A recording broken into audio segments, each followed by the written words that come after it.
California's cannabis farms are attracting a rush of interest in Emerald Triangle property. The land that people have is going to become this kind of key element for cultivators moving forward. There's only so much real estate that's available. There's only so much water that's available. I think big money might be tending to go other places like the Central Valley and other states.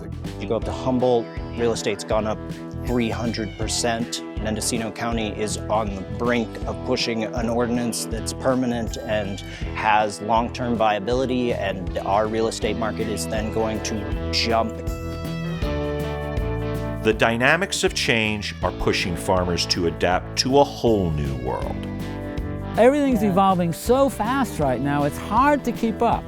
It's been changing pretty rapidly. You kind of are walking on coals that move around all the time. Small farmers are divided on whether the ballot initiative, Proposition 64, the adult use of cannabis in California, is good for them or not. Should cannabis finally be declared an agricultural crop? Duh. You put a seed in the ground, you water it, it grows, you harvest it, people use it. It's an agricultural crop. The fees and what they're putting forth seem somewhat reasonable at this point, but all of that could change, you know. On the political spectrum, I don't know how people are gonna take this new law that could potentially pass in November. It's scary. We just had a sheriff come on our property and tour our property, and for people who have been in the cannabis industry a long time, that seems like an oxymoron. You don't invite the sheriff to your property, so some people are still scared. We're expecting a visit from the sheriff next week because he's going to come out to inspect, which is great. That's what they got to do. Cool. But can you imagine hiding from helicopters overhead a few years ago, and now you're inviting the sheriff to your property? The migration from the black market to an above-board legal enterprise is a big decision for small craft cannabis farmers. For us, we want to not be hiding in the shadows anymore. We want to be proud of what we produce. We put a lot of love and time and energy, and we're proud of it, and we want to be able to show people and tell people. So the path of legalization and being in compliance was right for us.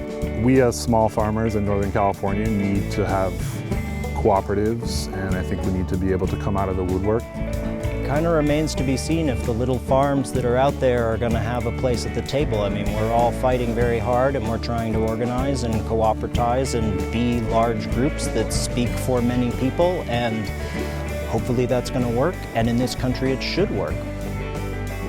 Moving forward, we would definitely like to maintain small craft cannabis, and all of the farmers who have gotten us to this point, banding together, creating a co-op that we're working on with all the farmers up here, trying to make a name for Mendocino grown, trying to make it more transparent. The more farmers we can get involved and the quicker we can get our systems up and running, and the more support we can get from our local legislators, the better chance we're going to have at keeping a place for small farms and embracing this heritage that California really will be, it could be lost in this transition. We want to protect the small farmer. Any other county that wants to really organize, start with your friends and with your local people and organize and have meetings and say, what do we as a community want? You start to become politically involved, and you can't hide back in the hills anymore. In the next part of our series, we'll explore what cannabis legalization could mean for California's entrepreneurs. For more, visit the California Cannabis Project on Facebook and share this video.